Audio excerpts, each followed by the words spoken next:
Muy buenos días y sean todos bienvenidos a esta primera ponencia del 30º Encuentro Nacional de Cofradías en Jumilla. Ante todo, un saludo muy especial a todas las personalidades que asisten a este acto, que no voy a repetir, puesto que ya han sido saludadas, pero sí, por supuesto, al orador de esta primera ponencia, Su Excelencia Reverendísima Monseñor Don Braulio Rodríguez Plaza, Arzobispo Primado de Toledo. Esta ponencia inaugural del encuentro lleva por título Las cofradías y hermandades, una manera legítima de vivir la fe. Suele ser idea general que la religiosidad popular no haya ocupado el lugar adecuado a la hora de apreciar su valor evangelizador y el testimonio público de fe que ésta da. En muchos casos se la considera como la hermana pequeña de las manifestaciones de fe.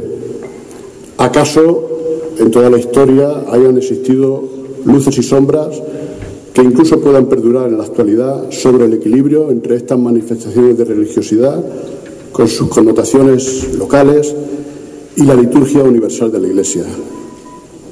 En este sentido, no cabe duda de que la relación entre nuestras asociaciones de fieles y sus sedes canónicas, es decir, las parroquias donde están erigidas, deben ser más fructíferas, pues para la mayor gloria de Dios, y sin duda en muchos lugares de nuestra geografía nacional pueden y deben mejorar. Entre las luces y las sombras a las que antes me refería en la historia de nuestras cofradías, no es raro observar aspectos populares de vivencias de la fe que puedan apreciarse como paralelos al misterio de la Iglesia como único rebaño, como campo y viña del Señor.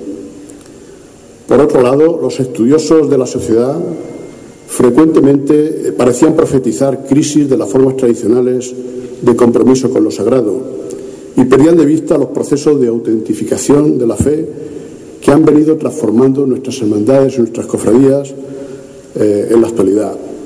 La situación actual demuestra que la religiosidad en hermandades y cofradías no es un estuche vacío, sino un espacio multipracticado, es decir, un espacio de encrucijada entre lo nuevo y lo tradicional, entre lo subjetivo y lo institucional, donde de una manera constante interactúan los soportes religiosos tradicionales con los nuevos modos de vivir y profundizar en la fe cristiana.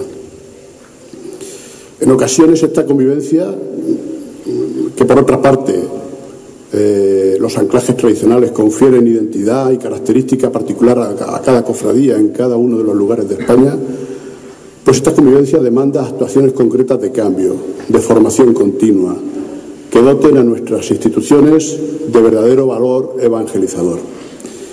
Y ello, creo, no es solo tarea de laicos, sino de todos, pastores y del pueblo fiel. Puedo dar fe de que este tema, a pesar de haber sido tratado en bastantes de los encuentros nacionales de cofradías celebrados hasta ahora, sigue teniendo una extraordinaria vigencia en el interés de los cofrades españoles. Para mejorar esta armonía entre religiosidad popular y liturgia, todos debemos colaborar, adaptándonos a las necesidades o características de cada caso, de cada cofradía, de cada localidad. Y así lo ha recogido el Magisterio de la Iglesia desde el Concilio Vaticano II, desde la Constitución Lumen Gentium, en su capítulo 2, el pueblo de Dios, a fin de sacarnos de la dispersión y lograr la comunión en la oración y en el sacramento de todos los fieles. Todo ello nos lo va a explicar detenidamente don Braulio Rodríguez Plaza, Arzobispo Primado de Toledo, que en la actualidad es el presidente de la Comisión Episcopal de Pastoral. Permitan que les ofrezca un breve resumen biográfico de nuestro ponente. Don Braulio vino a este mundo en el seno de una familia cristiana de 9 hermanos, hace ya unas cuantas décadas, en el pueblo madrileño de Aldea del Fresno. Desde 1960 se forma en los seminarios menor y mayor de Madrid y fue ordenado sacerdote en 1972 por aquel ilustre cardenal que fue también pregonero de nuestra Semana Santa de Jumilla, don Vicente Enrique Tarancón.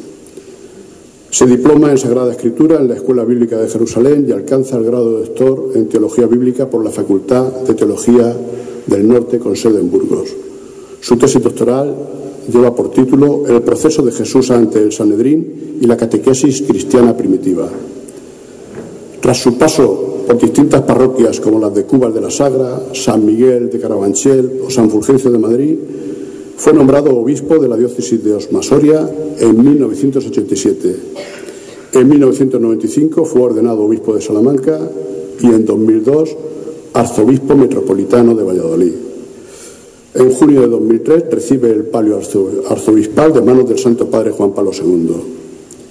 Y en 2009 recibe el nombramiento de arzobispo de Toledo y primado de España. Concretamente ocupa el número 120 en la relación de los pastores de la archidiócesis primada. En las 4 diócesis que ha regido don Braulio quedan fuertes huellas de su paso, remodelando estructuras, creando escuelas de formación, visitando con frecuencia parroquias, barrios, cárceles. Pero la mayor estela del paso de don Braulio por las diversas sedes ha sido su presencia cercana, su paciente atención a todos, su gran talante sacerdotal y su frenética, diría, y permanente actividad pastoral. Y de todo ello ya tenemos constancia en Jumilla con su amable disposición y asistencia a este 30º Encuentro Nacional de Cofradías. Muchas gracias por su atención y don Braulio, suya es la palabra.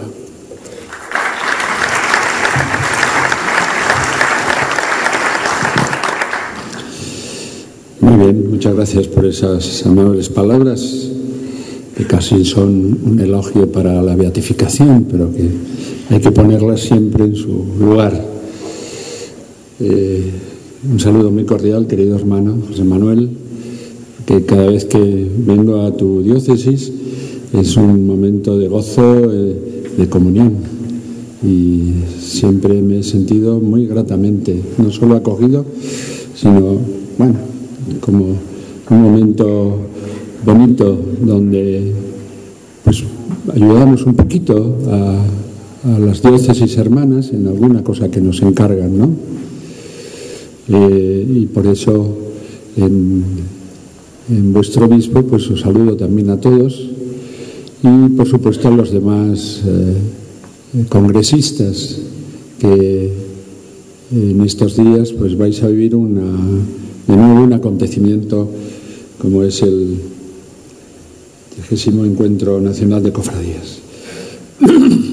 El título, Las cofradías y hermandades, una manera legítima de vivir la fe, pues me permite en esta ciudad cofrade de Jumillas pues poder intervenir y ofrecer una sencilla reflexión sobre este ámbito del apostolado seglar que tanto en esta ciudad como por toda la geografía de España aflora. Yo creo que con vigor y con acierto, pero no exento también de ciertos rasgos que debemos señalar y en la medida de lo posible reconducir.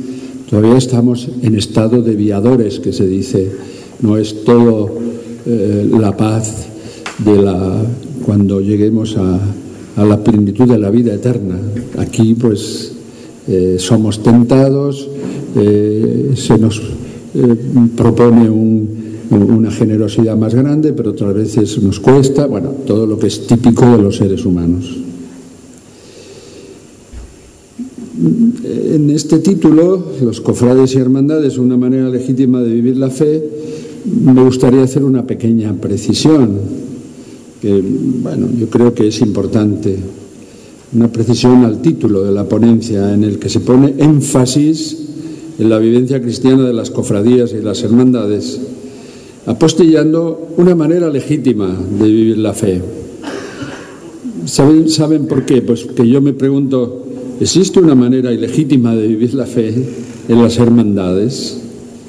¿Existen maneras legítimas o ilegítimas de vivir la fe en las comunidades cristianas? Esto es, las parroquias, movimientos apostólicos, vida consagrada, etc. Yo creo que es mejor decir que solo hay una manera de vivir la fe, porque la fe se vive y puede ser que se viva a veces algo que no tiene mucho que ver con la fe, pero de todas formas hablar de una manera legítima de vivir la fe, pienso que saca a la luz ese problema o ese tema que ya incluso en la mesa de los que han hecho su parlamento, miembros de esta mesa, pues ha aparecido. Es decir, nuestras hermandades y cofradías son cristianas, son instituciones eclesiales, viven su dinamismo apostólico en la Iglesia. Bueno, no se asusten, no se asusten. Yo no estoy afirmando lo que planteo en preguntas, no estoy diciendo, es que son realmente cristianas, son instituciones eclesiales, viven su dinamismo apostólico en la Iglesia. No. Solamente son interrogantes que me permiten entrar en la esencia de lo que es una hermandad, su auténtica identidad cristiana y eclesial, haciendo memoria de sus orígenes, revitalizándolas para el ahora y aquí de la Iglesia y proyectando su vocación misionera hacia el futuro. Cuando digo vocación misionera no estamos pensando solamente en la misión que llamamos ad gentes, en África, en América, en no sé dónde, ¿no? No, estamos pensando en una vocación misionera aquí. Y en las cofradías y hermandades hay una posibilidad, porque en ella hay muchos adolescentes y jóvenes, y que a veces no llegamos desde otras instancias, con movimientos, con grupos, con lo que fuere, ¿no? Por tanto, hay una valía tan grande que yo no quisiera olvidarla. Y este va a ser el marco en el que me voy a mover en mi disertación, con la esperanza de que les ayude en la labor pastoral que les corresponde a los hermanos cofrades y sus directivos dentro de las asociaciones públicas de fieles. A nadie se le escapa que las hermandades y cofradías constituyen un potente instrumento de evangelización que la Iglesia y sus pastores valoran y que siguen valorándolo hoy. Lo ha dicho don José Manuel antes. En estos tiempos en los que la secularización parece ganar terreno que siempre ha sido patrimonio espiritual de los creyentes. Y además con unas connotaciones, y es que parece que prescindir de Dios no importa, que no tiene repercusiones aparentemente en la vida de las personas. Efectivamente, ¿a cuántos cofrades no les queda como único vínculo con la Iglesia al pertenecer a esta o aquella hermandad en su parroquia o de su pueblo, llevando unas veces con orgullo, otras a hurtadillas la medalla o la insignia que les identifica como cofrade? Las moscas en septiembre tienen el problema de que son muy pesadas, pero ¿no es este un campo inmenso de evangelización en el que los fieles laicos, a través de su militancia cofrade, pueden llegar a todos los rincones del mundo que les rodea? ¿No sigue siendo todavía hoy una catequesis viva en las calles de nuestras ciudades y de nuestros pueblos que interpela a los que la contemplan, parroquianos o visitantes? A veces un poco pesados porque hay demasiadas fotos, pero bueno, ¿qué vamos a hacer? Sí, la Iglesia es consciente del gran valor evangelizador que siempre ha caracterizado a las cofradías y por ello las valora, las quiere, las aprecia y las fomenta cuando son verdaderas escuelas de cristianos. Un poco más tarde les leeré una cosa que dijo el primer arzobispo de Granada, Fray Hernando de Talavera, cuando le pidieron un consejo a aquellos antiguos, los moradores de la ciudad de Granada que habían sido musulmanes, que se habían convertido. La conversión a veces es difícil, pero bueno, porque me parece interesante. La Iglesia sabe que a través de las hermandades se puede hacer una manifestación pública de fe, de manera que con la vida y el testimonio de sus hermanos se puede transformar este mundo. Quiero recordar en este sentido palabras del Papa Francisco.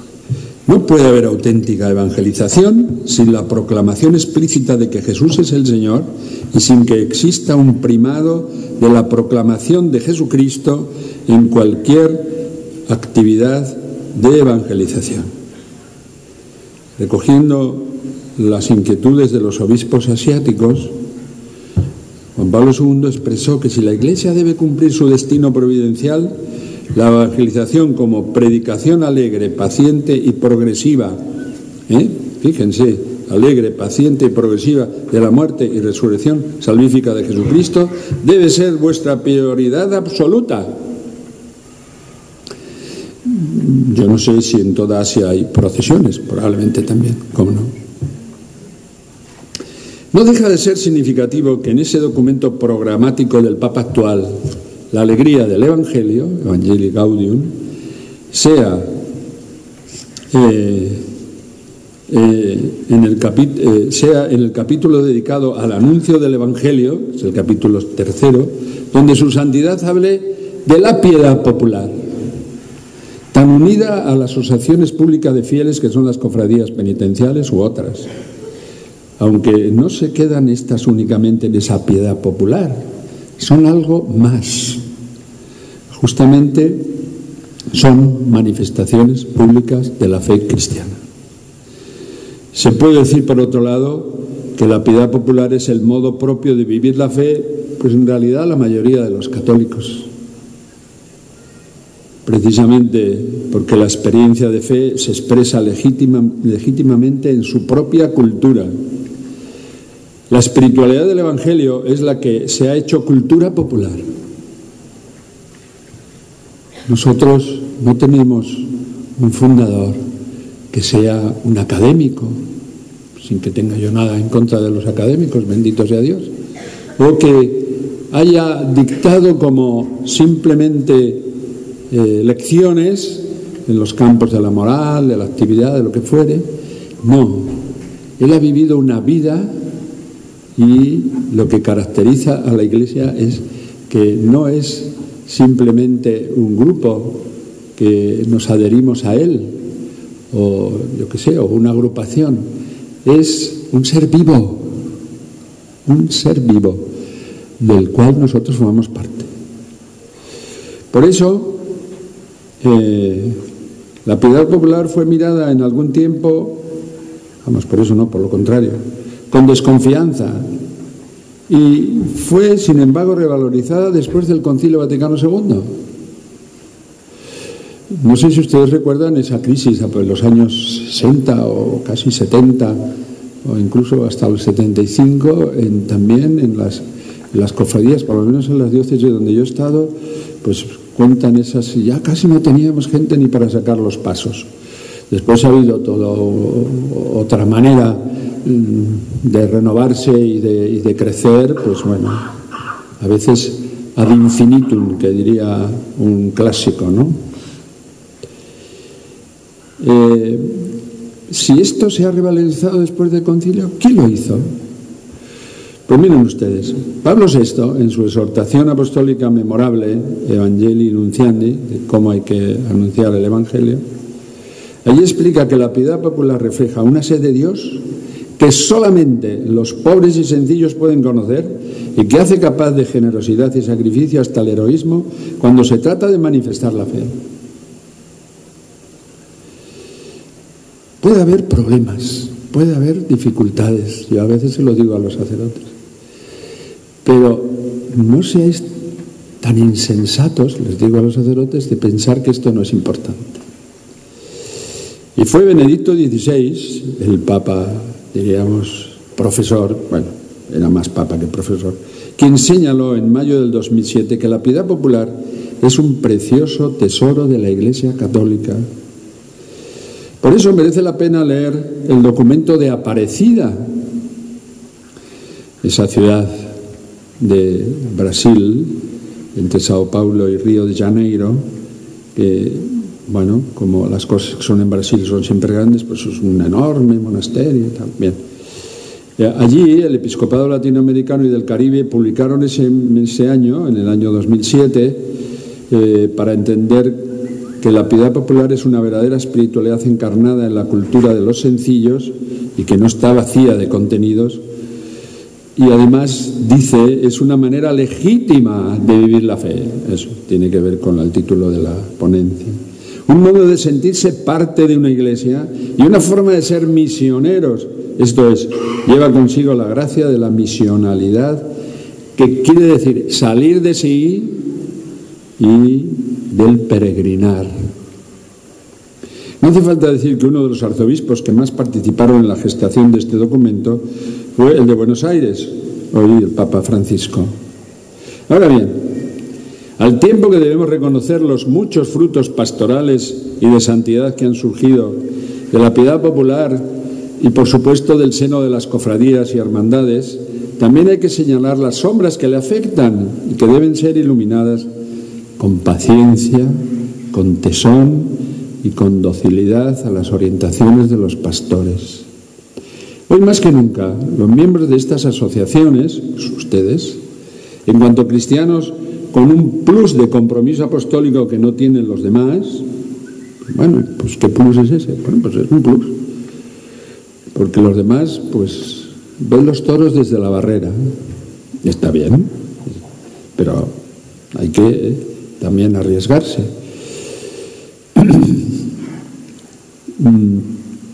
Como digo, los miembros de estas asociaciones que tienen un plus de compromiso apostólico que no tienen los demás deben dar razones de su fe y de su esperanza, precisamente porque nuestra sociedad, Dios, no cuenta mucho. No cuenta mucho. Yo no creo que estemos tan secularizados. Lo que pasa es que el ser humano se deja llevar mucho de las influencias y de las situaciones y de las modas, que para eso están los medios de comunicación, para hacernos caer siempre. Pues esto es que no es tan fashion como lo otro, no es tan de moda como aquello otro. Pero además de dar razones de su fe y de su esperanza, también a través de una formación sólida, probada con las obras de caridad, solícita con los más pobres, obediente afectiva y efectivamente a las indicaciones de la Iglesia. No pueden darse, se han podido dar en ocasiones conflictos, porque ¿cómo me va a decir? Es que tenemos conflictos con la Iglesia. Pues, pero si usted es la Iglesia, serán conflictos entre hermanos o entre el que está puesto por el Señor para presidir una comunidad o lo que fuere, pero no. Además de eso, es que los cofrades deben sentirse miembros activos y privilegiados de la comunidad eclesial, colaboradores en las múltiples tareas apostólicas, en la catequesis, en los grupos de matrimonios, en las obras de apostolado, en la cultura, como no, en la ciencia y también en el ámbito, si es necesario, de la política y de las relaciones sociales, donde el testimonio de los cristianos impregna de nobleza y de dignidad la dimensión solícita y social y política de la caridad. Estaba yo citando aquí una instrucción pastoral de la Comisión Permanente del año 86. Yo no era obispo todavía. Los católicos en la vida pública. Pero son unos escritos muy interesantes. Por ello, no caigamos en la tentación de simplificar el sentido de la piedad popular, que es algo más serio de lo que pensamos, o de lo que piensan otros, porque ustedes a lo mejor lo piensan seriamente, ¿cómo no? La piedad, porque ofrecer al pueblo devociones o forma de piedad es bueno, pero todavía no es estrictamente una pastoral popular. La piedad popular, que expresa las hermandades con sus actividades, para que no sean actos vacíos de culto o costumbres piadosas, debe ser vivida intensificando todo esto que acabo de decir. De esta manera, a las cofradías se les abre un inmenso campo, en el que deben trabajar para no caer en la tentación de la rutina y rompiendo a veces el círculo vicioso que en ocasiones las adormece y las desprestigia. Por eso yo creo que es mucha la tarea, pero estoy convencido que con rigor, paciencia y coraje el camino es posible. La situación que estamos sufriendo a causa de una secularización pues exige que nosotros los cristianos, especialmente los miembros de las hermandades, se pongan en pie, despierten, se revitalicen y se alcen como signo de esperanza en medio de la Iglesia, con un servicio humilde, pero necesario para nuestra sociedad. Y por tanto este es un reto hermoso y es una aventura fascinante a la cual les invito, como no. Pero entremos un poco en los campos pastorales en los que creo que las hermandades deben trabajar con especial dedicación. Y alegrémonos, por tanto, de sus luces y señalemos también las sombras que pueden ser iluminadas y purificadas. No es que sea muchas veces interesante decir, mira qué majos somos, hacemos esto y esto, pero también es verdad que no tenemos por qué tener complejos, porque aquí todo el mundo presume, La Constitución Sacrosanctum Concilium, una constitución muy importante del Vaticano II, nos dice, por ejemplo, que la liturgia es la fuente de la vida de la Iglesia. Toda la actividad de la Iglesia y la vida de los cristianos depende en el fondo de la vida sacramental, ¿sí? De los 7 sacramentos. Y sobre todo de la vida de gracia que brota de la Eucaristía.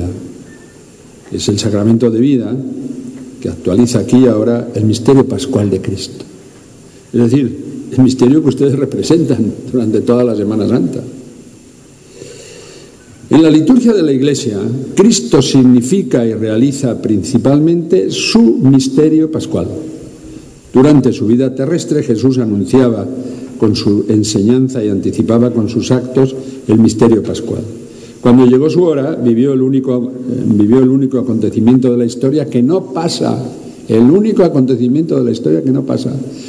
Pasa Alejandro Magno, pasó Aristóteles, pasaron los emperadores romanos, pasaron todos los que ustedes quieran, pero este acontecimiento de la historia no pasa. ¿Y cuál es ese acontecimiento? Jesús muere, Jesús es sepultado, Jesús resucita de entre los muertos y se sienta a la derecha del Padre una vez por todas. Dice el texto, es un acontecimiento real sucedido en nuestra historia, pero absolutamente singular.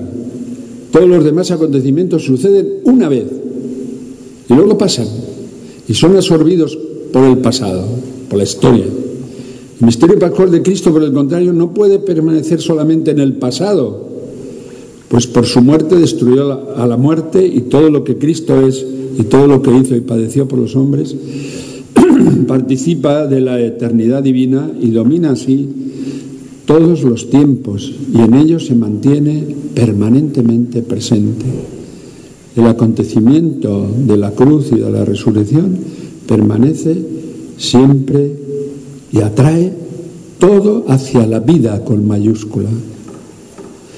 Eso quiere decir que Cristo está siempre presente en su Iglesia, principalmente en los actos litúrgicos. Ahora estoy leyendo un texto de Sacrosanctum Concilio número 7. Está presente en el sacrificio de la misa, no solo en la persona del ministro. Vamos a oír misa. Oiga, no diga eso, que no solo dice misa al cura. Celebramos todos. Bueno, pues está presente en la persona del ministro, evidentemente, porque si no hay ministro, si no hay mata, no hay patata, ofreciéndose ahora por el ministerio de los sacerdotes, el mismo que entonces se ofreció en la cruz, sino también sobre todo bajo las especies eucarísticas. Está presente con su virtud en los sacramentos, de modo que cuando alguien bautiza es Cristo quien bautiza. Está presente en su palabra, pues es el mismo el que habla cuando se lee en la Iglesia la Sagrada Escritura. Está presente finalmente cuando la Iglesia suplica y canta salmos, el mismo que prometió, donde 2 o 3 están congregados en mi nombre, allí estoy yo en medio de ellos. Este es un texto impresionante y que guardará su frescura por muchísimo tiempo, porque esto quiere decir que las actividades relacionadas con la liturgia, como son las procesiones, prolongaciones de lo que vivimos en la liturgia, no lo olviden, deben estar en perfecta armonía con la manera con la que la Iglesia quiere y desea celebrar el misterio redentor, con la manera con la que la Iglesia quiere que se ore, adore, alabe y ofrezca sus dones al Señor nuestro Salvador y Redentor. El magisterio de la Iglesia nos pide que busquemos la relación armónica que existe entre la liturgia y la piedad popular, teniendo en cuenta que la segunda está siempre objetivamente subordinada y orientada a la primera, pero no en oposición, aunque tampoco en equiparación o sustitución. Esta armonía la encontramos perfectamente dibujada en algunos documentos pontificios que quizá todos deberíamos conocer.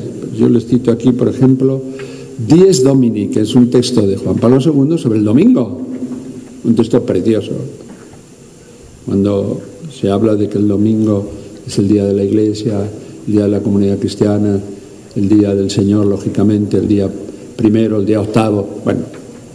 O incluso aquel texto también de Juan Pablo II, Rosarium Virginis Maria, el Rosario de la Virgen María.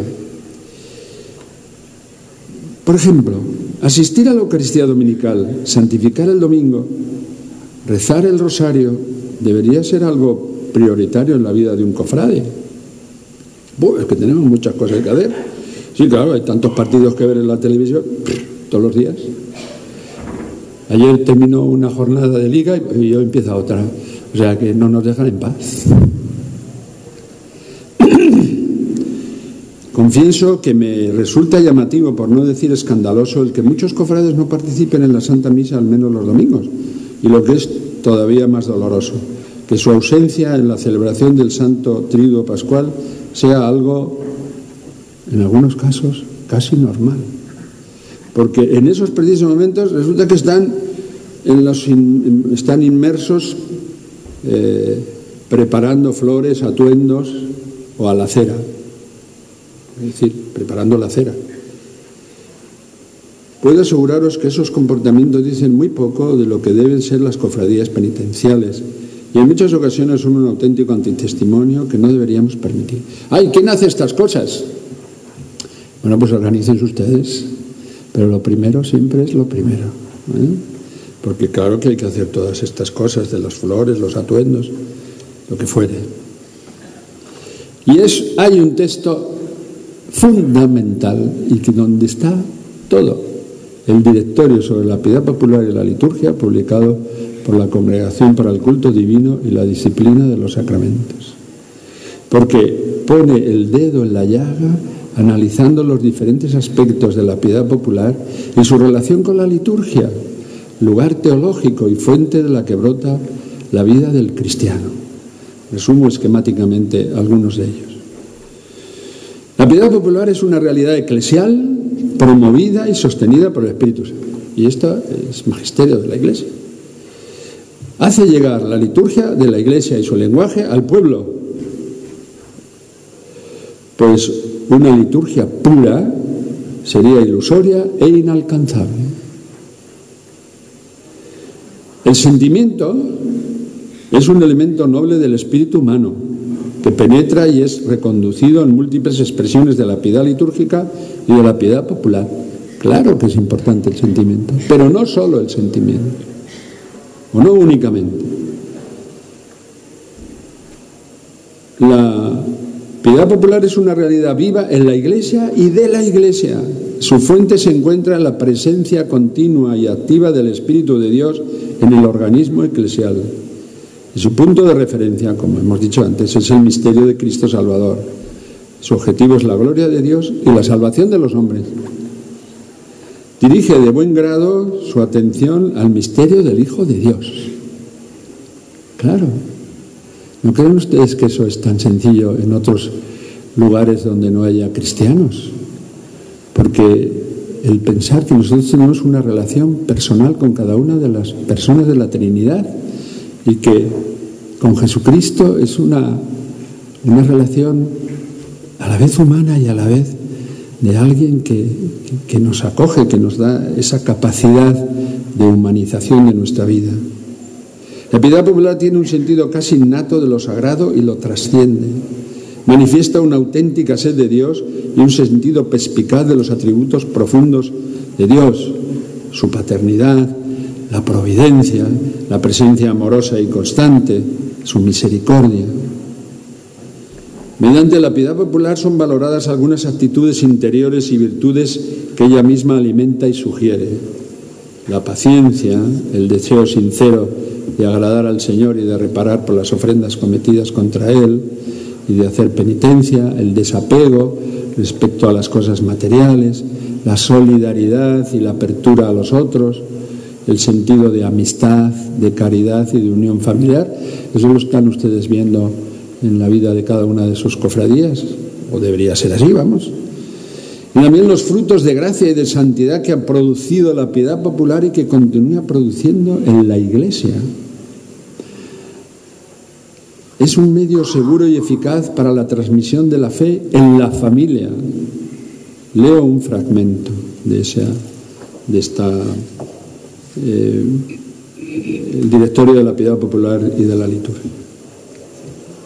Así pues, la transmisión de padres a hijos, de una generación a otra, de las expresiones culturales, lleva consigo la transmisión de los principios cristianos. En algunos casos, la unión es tan profunda que elementos propios de la fe cristiana se han convertido en componentes de la entidad cultural de un pueblo. Piensen ustedes dónde vienen. Piensen ustedes los que están en Jumilla. A veces los decía yo a mis fieles de las diócesis que están en Castilla y León: oye, ¿tú te has enterado que aquí, desde hace 800 años, la vida de este pueblo, de esta ciudad, más pequeña o más grande, no se entendería sin la fe cristiana? Tú puedes prescindir de ella, pero ¿te imaginas lo que eso supone? Y por eso yo les decía, bueno, primero ved, antes de dejar de ser cristianos y pensar que estamos dejando una reliquia. Como ejemplo puede tomarse de esta identidad cultural de un pueblo la piedad hacia la Madre del Señor. La piedad popular crea también una unión armónica entre el mensaje cristiano y la cultura de cada pueblo. La piedad popular es un elemento importante para la vida de fe del pueblo, para la conservación de la misma fe y para emprender nuevas iniciativas de evangelización. Yo no estoy diciendo aquí nada nuevo, es este texto importantísimo. Ahora, también este texto, en él se aprecian algunos puntos oscuros, o que relata algunos puntos, no exentos de peligros y desviaciones que ponen en evidencia la presencia, pues quizá, ojalá sea cada vez menos, de un desequilibrio que puede preocupar. Cosas que muchas veces resulta llamativo en la vida de nuestras cofradías. Y yo no estoy diciendo nada en concreto contra ninguna cofradía, sino, bueno, así en general. Existe el peligro de valorar la piedad popular por encima de la liturgia y en detrimento de esta, provocando que la liturgia no sea ya la cumbre a la cual tiende la actividad de la Iglesia y al mismo tiempo la fuente de donde emana toda su fuerza, sino una expresión cultural considerada como algo ajeno a la comprensión y a la sensibilidad del pueblo y que de hecho resulta descuidada y relegada a un segundo lugar o reservada para grupos particulares. Yo creo que cada vez hay menos peligro de esto, pero lo ha habido en el posconcilio, en nuestra historia concreta de España en los últimos 40 o 50 años. Se afirma y sostiene que la piedad popular es el ámbito adecuado para celebrar de manera libre y espontánea la vida en sus múltiples expresiones. La liturgia, en cambio, centrada en el misterio de Cristo, dicen algunos, inhibe la espontaneidad y resulta repetitiva y formalista. Es que todos los días decir lo mismo, tomad y comed, esto es mi cuerpo, tomad y bebed. Oye, ¿y qué haces todos los días en tu casa? ¿No comes? ¿No das un beso a tu mujer? ¿No das un beso a tu marido? ¿No das un beso a tus hijos? ¿No haces las camas? ¿No vas al trabajo? ¿No aguantas al jefe? ¿No aguantas al obispo? Pues claro. La liturgia no consigue que los fieles, dicen, se vean implicados en la totalidad de su ser, en su corporeidad y en su espíritu. La piedad popular, en cambio, al hablar directamente al hombre, lo implica en su cuerpo, corazón y espíritu. Sí, es verdad, pero ¿por qué no tiene que eso ser verdad en las celebraciones litúrgicas como tales? La piedad popular es un espacio real y auténtico para la vida de oración, dicen también otros. A través de los ejercicios de piedad, el fiel entra en verdadero diálogo con el Señor lo ves. Yo he estado el otro día en Guadalupe en la procesión que se hace claustral en el monasterio, veo los rostros de la gente llorando. Bueno, yo no me imagino que eso es, yo qué sé, teatro. No es teatro. A través, como digo, de los servicios de piedad, el fiel entra en un verdadero diálogo con el Señor, con la Virgen, con palabras que comprende plenamente, que las siente como propias. La liturgia, por el contrario, al poner en sus labios palabras que no son suyas, imaginaos cuando la liturgia era en latín, y que resultan con frecuencias extrañas a su cultura, más que un medio resulta un impedimento para la vida de oración. Bueno, esto aparentemente parece verdad, pero yo creo que no. Que la liturgia, que lógicamente tiene un lenguaje, que no es el lenguaje de la calle, pero que tampoco es un lenguaje que no puedas comprender, sí necesita quizá una iniciación, pero para eso estamos. En mi diócesis llevamos ya 6 o 7 años produciendo todos los años materiales para la formación de los cofrades, muy asequibles, muy claritos. La ritualidad con la que se expresa la piedad popular es percibida y acogida por el fiel, claro, evidentemente, porque hay una correspondencia entre su mundo cultural y el lenguaje ritual. La ritualidad propia de la liturgia, en cambio, no se comprende, porque sus modos de expresión provienen de un mundo cultural que el fiel siente como algo distinto y lejano. Yo no estoy de acuerdo con esto. Tú lees los formularios para celebrar la misa y, lógicamente, si no eres un palo seco, pues puedes expresar muchas de esas cosas, aparte de que en la liturgia está también la palabra de Dios y está los salmos con los que podemos rezar. Es decir, no es un mundo aparte, no es un mundo distinto, no es un mundo opuesto. Son 2 dimensiones, pero de la misma realidad. La piedad popular está más enraizada en el pueblo, es del pueblo. Bueno, eso de que es del pueblo no sé qué quiere decir, a no ser que tenga connotaciones marxistas, entonces ya la hemos fastidiado. Mientras que la liturgia es más oficial, más propio de la jerarquía, más en el poder. Mentira. No. Yo presido la celebración, pero soy parte de ese pueblo. Yo puedo pensar que no tengo nada que ver con aquella gente que está allí. La presencia preocupante de la secularización interna de la Iglesia tiene un caldo de cultivo muy apropiado en las diferentes formas en las que se manifiesta la piedad popular. Quiero decir que la manera de evitar esto es justamente hacer una conjunción entre liturgia y piedad popular. Leo un texto de un obispo andaluz en una carta pastoral que dirigió a las hermandades y cofradías de su diócesis. La esencial naturaleza religiosa de las hermandades se ha visto amenazada por un elemento cuya peligrosidad no siempre calibramos en sus verdaderas dimensiones. Me refiero a la secularización interna que acentúa casi exclusivamente el carácter prevalentemente cultural de las hermandades y cofradías, aunque su punto de partida o de referencia sea un motivo religioso, casi siempre relacionado con la pasión del Señor. Permitidme que os diga que esta deriva, muchas veces propiciada por unas u otras instancias, supone una notable perversión de los fines originales de las hermandades, que no son asociaciones como los demás, un club, una sociedad deportiva o literaria, sino asociaciones peculiares, porque su entraña es eminentemente religiosa. Y las grandes acciones de la Iglesia, es decir, la caridad, la predicación, el anuncio, la catequesis, todo lo que tiene que ver con ese aspecto, y el culto, pues son las 3 donde nosotros como cofrades no podemos estar diciendo, bueno, vea estas locuras que acaben, como aquellos señores de un pueblo al lado del primero donde estuve, que fui algunas veces a suplir a un compañero en un funeral, y yo veía muy poquita gente y sobre todo mujeres, y luego un murmullo fuera. Aquí no tenemos costumbre, eso es para usted y para las mujeres. Nosotros venimos y ya vamos al cementerio, pero mientras tanto no nos dejaban celebrar la misa por el ruido que hacían fuera. Bueno, bien.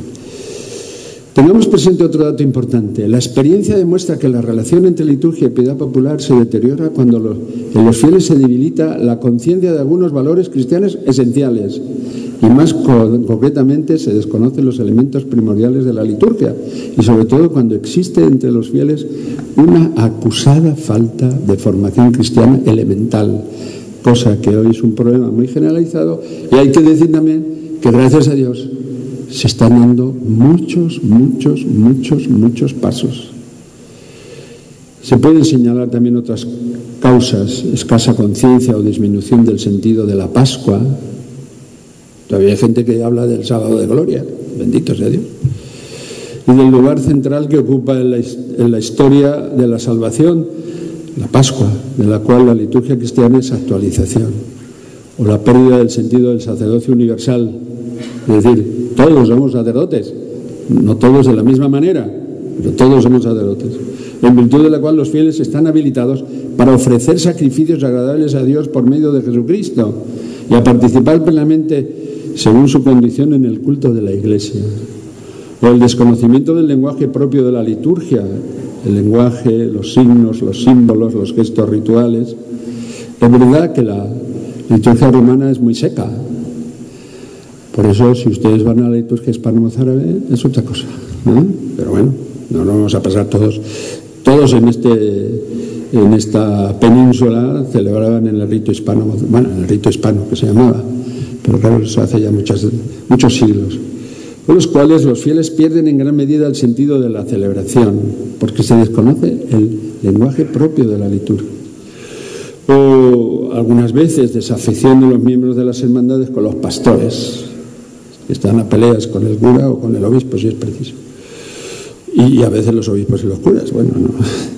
Con los obispos necesarios, especialmente con los sacerdotes. Bueno, este directorio nos dice que la solución para que desaparezcan los motivos de desequilibrio o de tensión entre liturgia y piedad popular, la fórmula para encontrar el camino adecuado que garantice los frutos que el Señor quiere darnos a través de las expresiones de la piedad popular, para que las luces prevalezcan y que las sombras sean iluminadas, es la formación, tanto del clero como de los fieles laicos. Formación en sentido amplio, formación litúrgica, formación bíblica, formación en la doctrina social de la Iglesia y, en fin, formación en múltiples tareas apostólicas que los hermanos cofrades y las hermanas pueden y deben desempeñar. Así que hay que hacer unas propuestas y sugerencias para las cofradías enmendadas para que sean evangelizadoras. Cuando el Papa Juan Pablo II murió en el año 2005, me preguntaron muchas veces que expresara cuál había sido la característica más notable de su largo pontificado.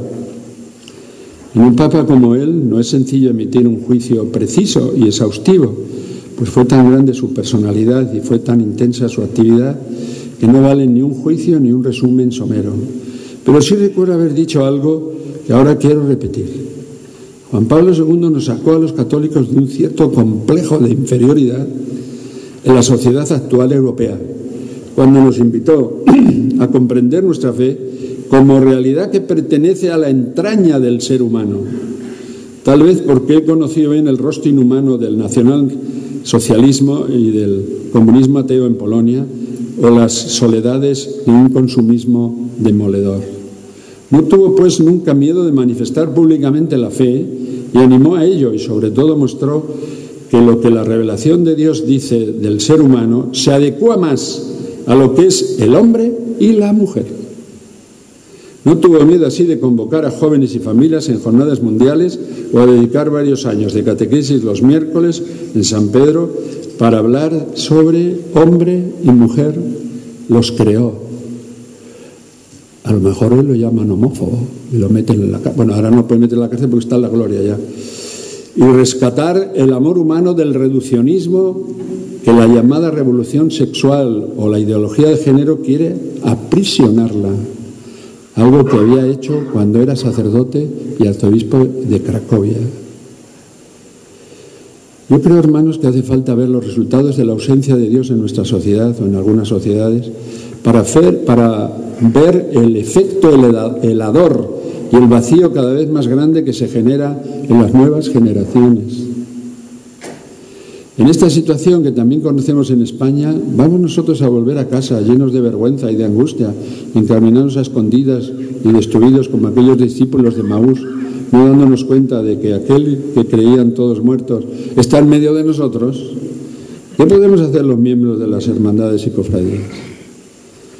Juan Pablo II vino a decirnos: nosotros no podemos matar a Dios, recluyéndolo a la concha rancia de nuestros pensamientos habituales, exilándolo a una forma de piedad sin contenido de realidad o a través de la ambigüedad de nuestra vida, como si extendiéramos sobre él un velo de oscuridad. La ocultación de Dios en este mundo o en el discurso de los creyentes es un mal servicio a la humanidad, ya que el mundo pertenece a Dios y sin él todo es distinto. Si un niño se tuviese que aventurar solo en la noche oscura a través de un bosque, ¿tendría miedo? Aunque se le mostrara 100 veces que no había peligro alguno. Él no tiene miedo de algo determinado a lo que se pueda dar un nombre, sino que en la oscuridad experimenta la inseguridad, la condición de huérfano, el carácter siniestro de la existencia en sí. Solo la mano de una persona querida podrá ahuyentar como un sueño feo la angustia. Y se da una angustia verdadera que anida en las profundidades de nuestras soledades, que no puede ser superada sino solo con la presencia de una persona querida que nos ama. Esa es la experiencia de la fe. Y esa persona es Dios, manifestada en Cristo, que encontramos en la Iglesia. ¿No podemos encontrarlo fuera de la Iglesia? Si te refiere usted a fuera del templo, sí. Fuera de la Iglesia hay que entender esa frase, que nos llevaría a otro tema que no es ahora el caso. Lo ha subrayado Juan Pablo II por activa y por pasiva. Recuerden ustedes su consejo más repetido: no tengáis miedo. Y su convicción más profunda es que en Cristo se ha mostrado el amor de Dios, sin el cual el ser humano no se entiende. Por eso su primera encíclica se tituló así: El Redentor del Hombre, y así lo expresa ahí. Constantemente, Juan Pablo II nos invitó a descubrir lo que hay en nosotros de creyentes, de humanidad, de necesidad de volver a nuestro centro, a Cristo. En la exhortación posinodal Christi Fidelis Laici, los fieles laicos, ahonda en la vocación que hay en todo fiel cristiano laico para, individual o comunitariamente, en asociaciones públicas de fieles, como son las cofradías, anunciemos y mostremos la riqueza que existe para la humanidad al conocer a Cristo, su vida, su muerte y su resurrección. Y no solo San Juan Pablo II, sino también Benedicto XVI y el actual pontífice, el Papa Francisco, constantemente nos iluminan con su magisterio, invitándonos a ser miembros activos, apóstoles entusiasmados, testigos del resucitado en esta hora que nos ha tocado vivir. Una lectura de los grandes documentos que el rico magisterio pontificio nos ha dejado en los últimos pontífices nos tiene que poner en marcha, estar en salida, esa frase del Papa Francisco, y hacer de nuestras hermandades y cofradías un agente evangelizador de primera línea. ¿Y qué propuestas o sugerencias podemos hacer en concreto a la vista de lo que la Iglesia nos ofrece y nos pide? Estoy seguro de que ya os podéis imaginar algunas propuestas después de mis palabras, pero vamos a resumirlas un poquito en 3 aspectos o pilares fundamentales. La liturgia, es decir, purificar y revitalizar la vida litúrgica de las hermandades. Esto quiere decir que hay que decidirse a una auténtica formación litúrgica en el seno de vuestras instituciones. No podemos caer en la tentación del ritualismo, que venimos haciendo siempre, sino buscar la auténtica esencia de la liturgia, de los sacramentos, del misterio que se hace presente en las celebraciones. Debemos catequizar a nuestros hermanos cofrades y hacerlo con creatividad, iniciativa y eficacia. Para ello tenéis la importante e imprescindible ayuda de vuestros conciliarios, que sabrán llevaros al centro del misterio que se celebra y del que brota la fuente de la vida. La formación, otro ámbito que no podemos descuidar y del que ya he aludido con insistencia. El primero de todos, la formación bíblica. ¿Y ahora qué tenemos que aprendernos la Biblia de pe a pa? No sabe más de la Biblia el que más dice textos. Los testigos de Jehová saben muchos, pero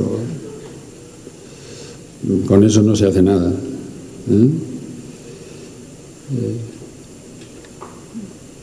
Conocer la Sagrada Escritura, leer con frecuencia y meditar la palabra de Dios, eso es algo que está a nuestro alcance.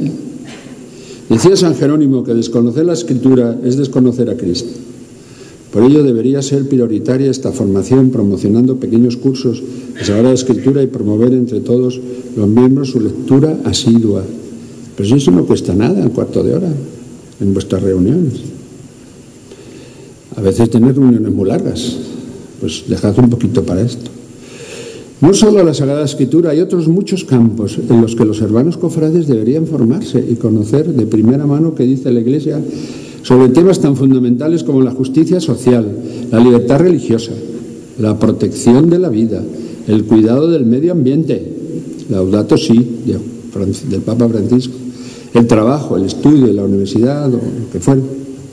Es decir, todo aquello que podemos englobar en lo que llamamos doctrina social de la Iglesia. Y por fin la caridad. En una de las ediciones de las jornadas de pastoral que todos los años celebramos en Toledo, por el mes de enero, invitamos a varias cofradías sevillanas para que nos mostraran algunos aspectos de su labor caritativa y social. Estas llegaron a afirmar que gracias a la labor caritativa y social, economatos, para gente más con menos posibilidades, escuelas, centros de orientación familiar, etc., las cofradías en Sevilla fueron para muchas familias el muro de contención ante el desastre de la crisis económica a partir del 2008.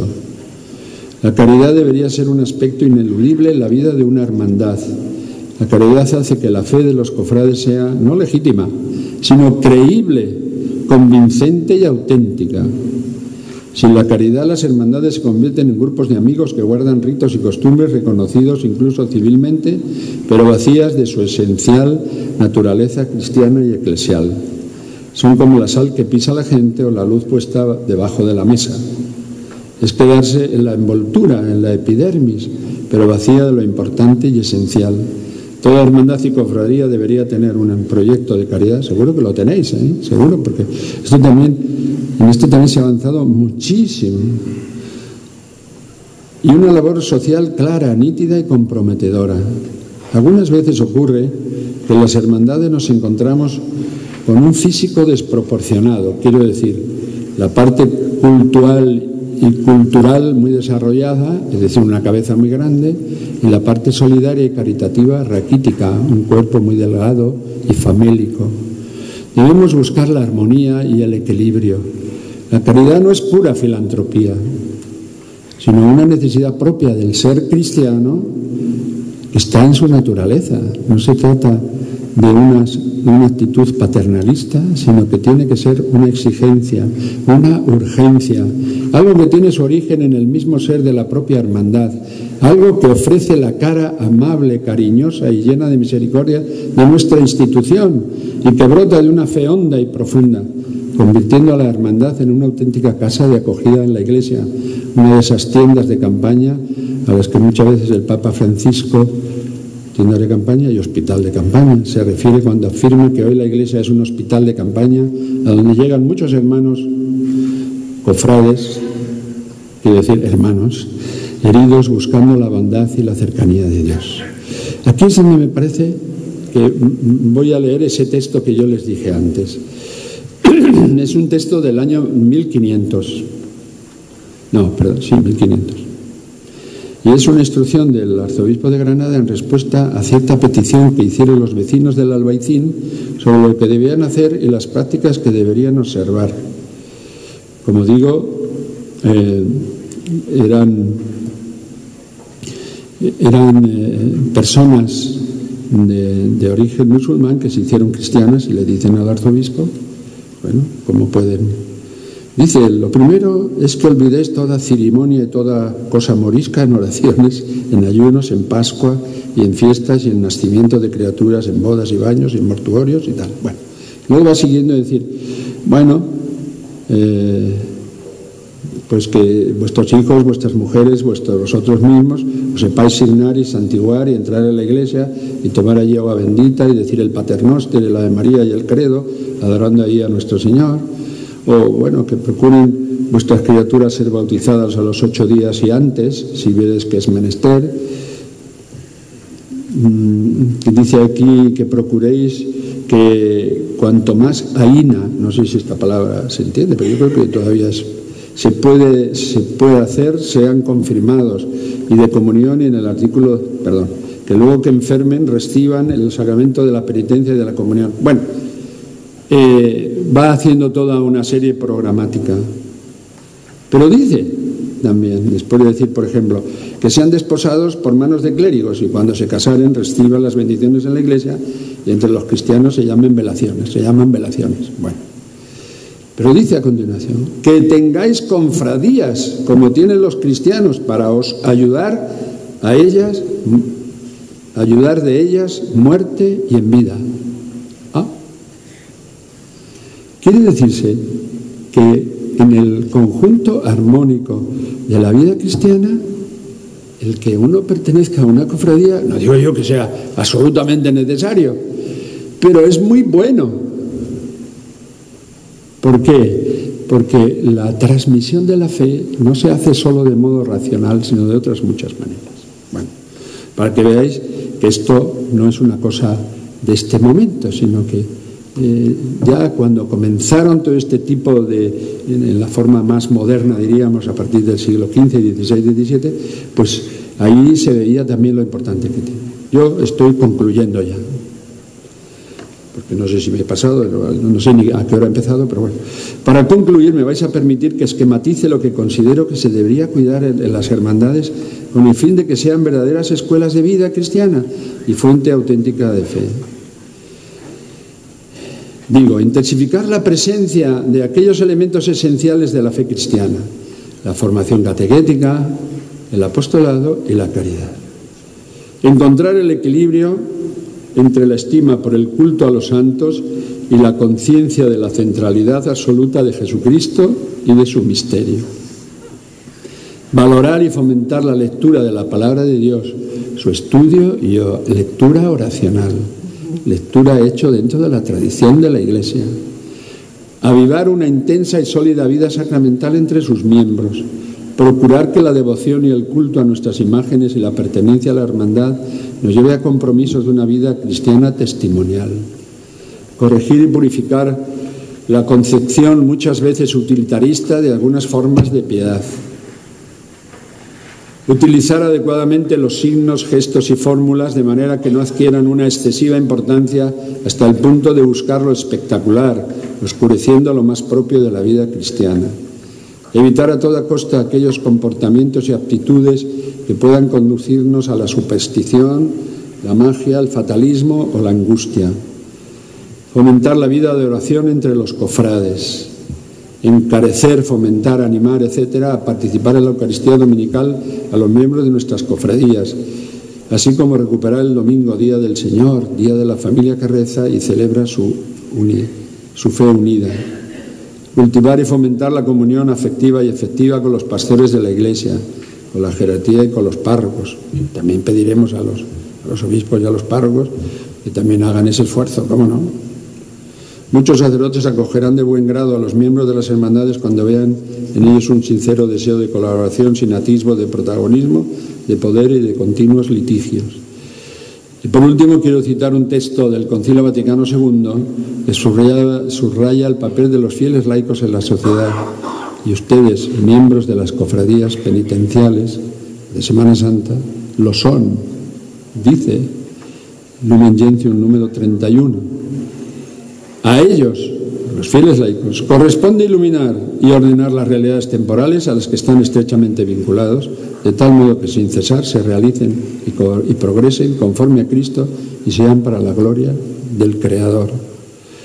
No es una invitación a conseguir una hegemonía de los católicos en la sociedad, porque eso no lo vamos a conseguir, sino más bien el reconocimiento de un hecho, la fe vivida de modo integral y con ardor apostólico tiene unas consecuencias innegables en lo social, en lo público y, ¿por qué no?, en la política entendida esta en todos sus significados, no simplemente lo que atañe a la militancia en partidos políticos.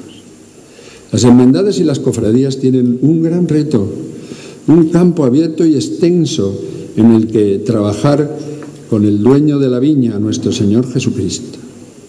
Las hermandades y cofradías deben ser agentes evangelizadores que desde una fe vivida y apostólica se conviertan en eso que es tan importante para todos los cristianos: sal de la tierra y luz del mundo. Muchas gracias.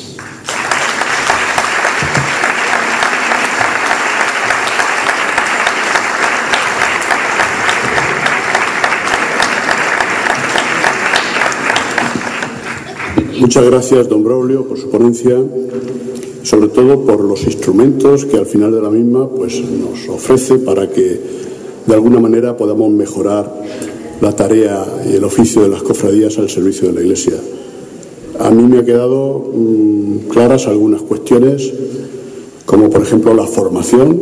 Nos ha dicho formación para todos, formación para laicos, pero también formación para el clero.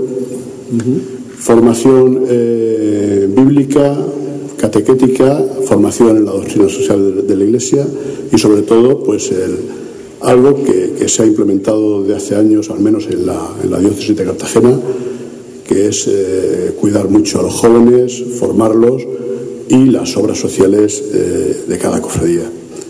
Ahora tenemos unos minutos, si quieren, de diálogo, de preguntas. Hay micrófonos repartidos por la sala. Si alguno de los asistentes quiere formular alguna cuestión, pues ahora es el momento. Si levanta la mano alguien, y si no, pues daremos paso al mantenedor del acto para que lo clausure y nos anuncie al nuevo. Muy bien, pues muchas gracias. Muchas gracias. Muchas gracias. Muchas gracias.